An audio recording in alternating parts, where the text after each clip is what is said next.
And the third essential strand of the braid is dispassion, detachment from the worldly pleasures, the worldly jouissance, the worldly ego identity. One must lose interest in that. One must recognize that that is the price to be paid for the achievement of liberation. And many ask, oh, but do I have to give up this and that, innocent pleasure and all of that, whether it's a gourmet meal or a glass of wine, or it's watching a favorite TV show or a movie or doing something. It's not about the giving up of the activity. It's about giving up the activity as a signifier of one's identity. That's what one holds on to. Once one has achieved liberation, you're free to do whatever you want. It so happens you probably won't want to do any of those things, but it won't be a sense of, oh, I have to renounce this. No.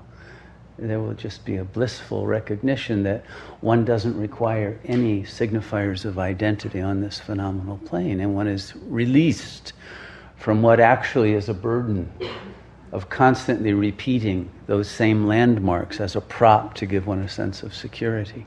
And one will be able to see through that.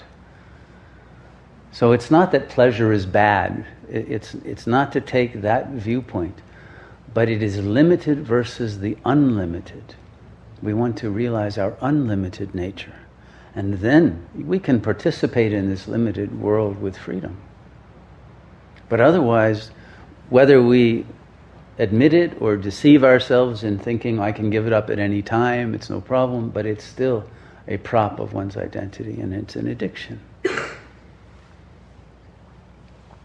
And so there must be a dispassionate disinterest in that which one's worldly identity is generally concerned with, in order to free yourself from those anchors so that you can fly. And when you're freed from those anchors, then the love and the desire to know will draw you up into the innermost core of being.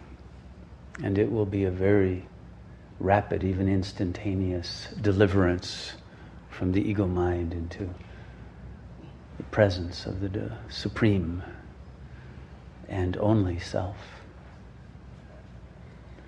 And so when we meditate, in a way, that's what we're doing, is organizing all these three strands into a unity, the power of which will propel us into the dimension beyond the veil of illusion that is already our essential self here and now.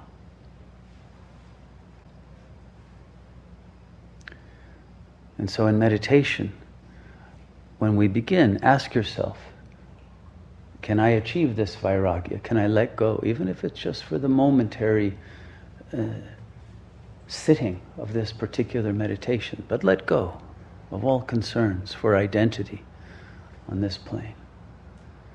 And can I allow a cultivation of love for God, if you wish to put it in that term, or for the ultimate reality, the self,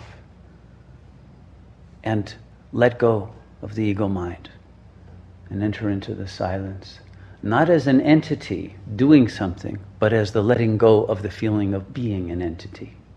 It's a very subtle but extremely important difference. And then the desire to know will bring one's mind beyond the conceptual knowing that is possible to the ego mind, to the knowing that is being, that is oneness.